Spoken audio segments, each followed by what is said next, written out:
দুজন যাচ্ছি আমাদের বাজার করতে। Red red dress.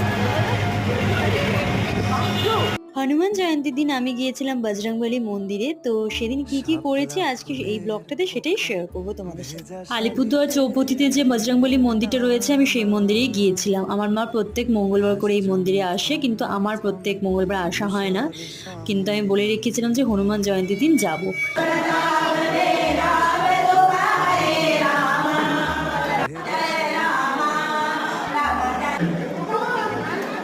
আমরা পৌঁছে দেখি তখনও পুজো চলছিল। তারপর পুজোর যে সমস্ত জিনিসপত্রগুলো আনা হয়েছিল সেগুলো পুরোহিতের হাতে দিয়ে দিলাম, তারপর একটু আরতি করে নিলাম।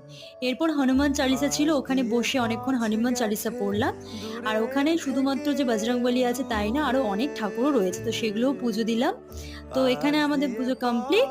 তো এই ব্লগটা তোমাদের কেমন লাগলো, ছোট্ট ব্লগটা আমাকে অবশ্যই জানিও। Tata, bye bye.